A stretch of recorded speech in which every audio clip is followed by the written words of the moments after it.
HDFC bank के shares ने अपने इन्वेस्टर्स को पास्ट में काफी ज्यादा अट्रैक्टिव रिटर्न्स दिए हैं और करंटली अगर आप लोग एचडीएफसी बैंक के शेयर्स की वैल्यूएशन को देखेंगे तब यहाँ पर एचडीएफसी बैंक के शेयर की वैल्यूएशन जो है वो अदर बैंक के कंपैरिजन में बहुत ही कम है और यहाँ पर इन्वेस्टमेंट करके अट्रैक्टिव रिटर्न्स कमाने का काफी अट्रैक्टिव ग्रोथ पोटेंशियल है। और करंटली मार्केट के ऐसे बहुत सारे एनालिस्ट हैं जो कहते हैं कि अगर आप लोग एचडीएफसी बैंक के शेयर्स में इन्वेस्टमेंट करते हैं तब यहाँ पर आप लोगों को अट्रैक्टिव अमाउंट ऑफ रिटर्न्स कमाने को मिलते हैं। तो चलिए आज की वीडियो में जानते हैं कि एचडीएफसी बैंक के शेयर्स ने कैसे परफॉर्म किया है, फंडामेंटल्स कितने ज्यादा स्ट्रांग हैं और क्या आपको यहाँ पर इन्वेस्टमेंट करना चाहिए। हर एक चीज के बारे में डिटेल में डिस्कशन करने वाले हैं। तो एज यूजुअल हमारा आज का वीडियो भी इंपॉर्टेंट और इंटरेस्टिंग होने वाला है। तो चलिए शुरू करते हैं आज की वीडियो को और सबसे पहले समझते हैं कि एचडीएफसी बैंक के शेयर्स में कितना ज्यादा ग्रोथ दिखाई दिया है। अगर आप लोग एचडीएफसी बैंक के शेयर्स की परफॉर्मेंस को देखेंगे तो एक दिन में एचडीएफसी बैंक के शेयर्स की परफॉर्मेंस कुछ इस तरीके की रही है और वहीं पर अगर आप लोग एक हफ्ते की रिटर्न्स की देखेंगे तो एक हफ्ते की रिटर्न्स में कंपनी के शेयर्स ने काफी ज्यादा अट्रैक्टिव परफॉर्मेंस दिखाई है as compared to other bank. और वहीं पर अगर आप लोग एक महीने के रिटर्न्स को देखेंगे तो एफडी के कंपैरिजन वाला रिटर्न दिया है। कंपनी के शेयर्स की प्राइस एक महीने से ग्रो करते जा रही है। और अगर आप लोग एचडीएफसी बैंक के शेयर्स के एक साल के रिटर्न को देखेंगे तो यहाँ पर आपको मल्टी बैगर रिटर्न्स कमाने को मिलेंगे।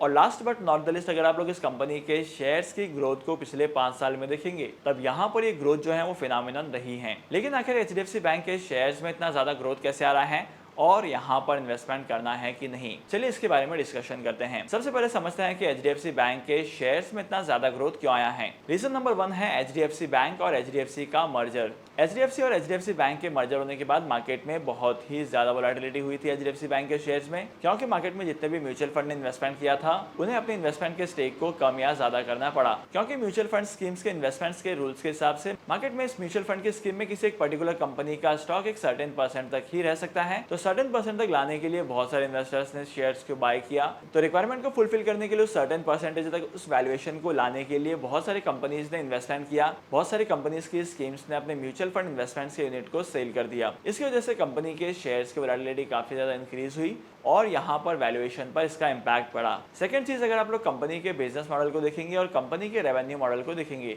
तो कंपनी का जो बिजनेस करने का पैटर्न है वो काफी ज्यादा यूनिक हो चुका है और यहाँ पर कंपनी अपने बिजनेस को काफी सारे सेक्टर्स में डाइवर्सिफाई कर रही है। और स्पेशली अगर आप लोग देखेंगे तो रिटेल सेगमेंट में एचडीएफसी बैंक ने अपने बिजनेस को बहुत ही ज्यादा डाइवर्सिफाई किया है और इसकी वजह से इस कंपनी के रेवेन्यू की ग्रोथ भी काफी तेजी से होते जा रही है। इसके बाद अगला रीजन आता है कंपनी की वैल्यूएशन का। अगर आप लोग करंट मार्केट कंडीशन को देखेंगे तो करंट मार्केट कंडीशन में बहुत सारे बैंकिंग के शेयर्स ऐसे हैं जहां पर आपको बहुत ही स्लो ग्रोथ दिखाई दी है या तो यहां पर इन्वेस्टमेंट करने पर आपको लॉसेस दिखाई दिए हैं। और जब किसी स्पेसिफिक सेक्टर में बहुत सारी कंपनीज के शेयर्स की वैल्यू कम या ज्यादा होती है या वोलेटिलिटी बढ़ती है तब यहाँ पर उस चीज का इम्पैक्ट किसी पर्टिकुलर शेयर पर भी पड़ता है। और इन्हीं सारे क्यूमुलेटिव रीजंस की वजह से एचडीएफसी बैंक के शेयर्स में ग्रोथ आ रही है और यहाँ पर वैल्यूएशन कंपैरेटिवली थोड़ी सी कम है। अगर आप लोग किसी ऐसी कंपनी के शेयर में इन्वेस्टमेंट करते हैं जिसका ग्रोथ पोटेंशियल काफी अच्छा होता है, कंपनी के शेयर्स की ग्रोथ पास्ट में काफी अट्रैक्टिव होती है और कंपनी की वैल्यूएशन भी इंडस्ट्री के कंपैरिजन में कम होती है, तब यहाँ पर आपको अट्रैक्टिव रिटर्न्स कमाने को मिलते हैं और आपके इन्वेस्टमेंट के पोर्टफोलियो का डाइवर्सिफिकेशन भी होता है। तो डेफिनेटली अगर आपको इन्वेस्टमेंट करना है तो यहाँ पर लॉन्ग पीरियड ऑफ टाइम के लिए इन्वेस्टमेंट करना है, क्योंकि अगर आप लोग शॉर्ट पीरियड ऑफ टाइम में इन्वेस्टमेंट करेंगे तो यहाँ पर आपके इन्वेस्टमेंट के पोर्टफोलियो में आपको ज्यादातर फ्लक्चुएशंस दिखाई देंगे और फ्लक्चुएशंस की वजह से ये हो सकता है कि आपके इन्वेस्टमेंट के पोर्टफोलियो में